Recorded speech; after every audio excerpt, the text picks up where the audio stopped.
কসবাকাণ্ডে TMCP রাজ্য সভাপতিকে নিশানা করেছিলেন কল্যাণ বন্দ্যোপাধ্যায়। এদেরকে দল থেকে তাড়ান, কি রাজকার্য করে? তৃণাঙ্কুর ভট্টাচার্যকে নিশানা করে কল্যাণ বন্দ্যোপাধ্যায় বলেছিলেন এই ধরনের অপরাধীদের গুলি করে মারা উচিত। দেখুন, দল থেকে বাড়িয়ে দিন, দরকার নেই অমন লোকের। মানুষ তাতে খুশি হবে, মানুষ তাতে অখুশি হবে না, মানুষ খুশি হবে, মানুষ খুশি হবে। আমরা ভাবতেই পারছি কেউ কোনো খেয়াল রাখে না। কিসের কাজ বলুন তো আমার? কিসের ইউনিয়ন অফিসের কাজ? ছাত্র ইউনিয়নে কলেজ বন্ধ হয়ে যায় 4টের পর, 6টা 6:30 পর্যন্ত ইউনিয়ন অফিস খোলা থাকে কলেজ। কি এমন পার্টি করে তারা? কি পার্টি রাজকার্যটা করে? কি পার্টির উপকারটা করেছে তারা? আইন আছে তাই জন্য ফাঁসি হবে। আইনটা যদি না থাকতো না, এদেরকে এই ল্যাম্প পোস্টে বেঁধে গুলি করে মেরে দেওয়া। কসবাকাণ্ডে এবার নারী বিদ্বেষ খোঁচা মহুয়া মৈত্র। কল্যাণ মদনের মন্তব্যের বিরোধিতা তৃণমূল সাংসদ মহুয়া মৈত্র। ভারতে নারী বিদ্বেষ প্রায় সব দলেই আছে। তৃণমূলের পার্থক্য হলো এই ধরনের ঘৃণ্য মন্তব্য যেই করুক আমরা তার নিন্দা করি। গতকাল এক্স হ্যান্ডেলে এমনই বার্তা দিয়েছেন মহুয়া মৈত্র। যে পোস্ট করেছেন মহুয়া মৈত্র এক্স হ্যান্ডেলে রেখেছি আপনাদের সামনে। তিনি বলছেন তৃণমূলের পার্থক্য এটাই যে এই ধরনের ঘৃণ্য মন্তব্য দল নিন্দা করে। ভারতে নারী বিদ্বেষ সব দলেই আছে।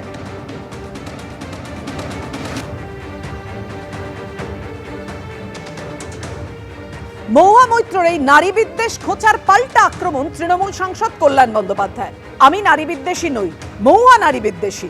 মহুয়া এতটাই নারী বিদ্বেষী, কৃষ্ণনগরে কোনো মহিলাকে উঠতে দেননি। মহুয়া মৈত্রকে আমি ঘৃণা করি, আক্রমণ কল্যাণ বন্দ্যোপাধ্যায়। ও বলেছে তো আমি নারী বিদ্বেষী, তাই তো টুইটটা মহুয়া মৈত্র।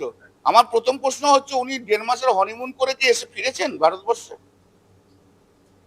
আর ভারতবর্ষে ফিরে এসেই কি পিছনে লাগা আরম্ভ করে দিয়েছেন? নারী বিদ্বেষী আমি নই। আমি নারীদের জন্য সবচেয়ে বেশি কথা বলি। আর মহুয়া মৈত্র এতটাই নারী বিদ্বেষী যে কৃষ্ণনগর পার্লামেন্টে কোনো মহিলা কর্মী, ভালো নেত্রী যারা, তাদেরকে উঠতে দেয় না। আপনি আমাকে নারী বিদ্বেষী বলছেন? 40 বছরের বিয়ে ভাঙিয়ে সেই বউকে রেখে দিয়ে তারপর আপনি এসে আরেকটা বিয়ে করলেন।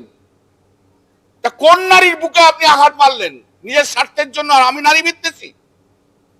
আমি জানি আপনাকে কিছু মহিলা সাপোর্ট করবে, আর সেই সমস্ত মহিলাদের ক্ষেত্রে যদি একই ঘটনা ঘটে, 30 বছর বিয়ের পর তার স্বামীরা যদি ছেড়ে চলে যায়, তখন তারা কি বলবে? আমি নারী বিদ্বেষী আর আপনি কি ভাবতে পারেন? 40 বছর বিয়ে হয়ে গেছে, ডিভোর্স করিয়ে সেই মহিলা কোথায় যাবে বলুন তো আমাকে? তার ছেলে পুলে আছে। She is a greedy lady. নারী বিদ্বেষী আমি নারীদের শ্রদ্ধা করি, সম্মান করি। এটা আমার কনস্টিটিউশন কেন সারা পশ্চিম বাংলা জানে।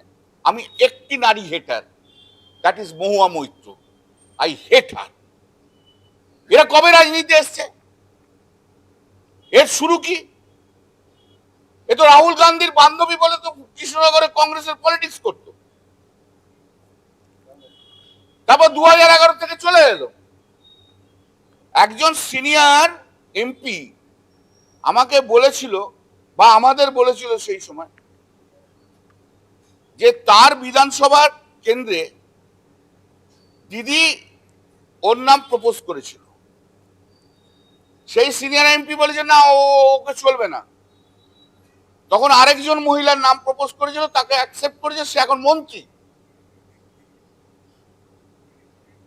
ঠিক আছে, গত 5ই জুন দিদি আমাকে বলেছিল ওই কালিয়াগঞ্জে কি ওখানে যে মিটিং করতে।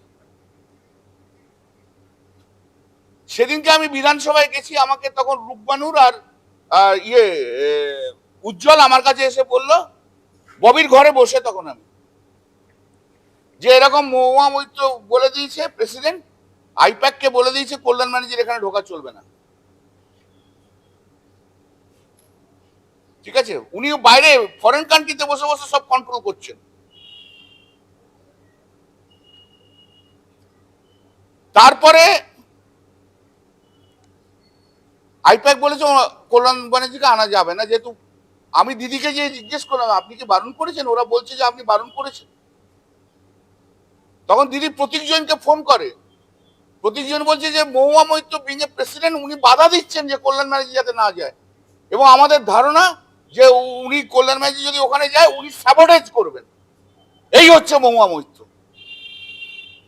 জয়প্রকাশ মজুমদার গেছে বক্তৃতা দিতে, জয়প্রকাশ মজুমদারকে অপমান করে ছাড়িয়ে দিয়েছে ওর নিজের লোকেদের দিয়ে। ববি হাকিম গেছে, কিভাবে তাদের লোকেদের দিয়ে তাদের দুর্ব্যবহার করা হয়েছে সবাই জানে।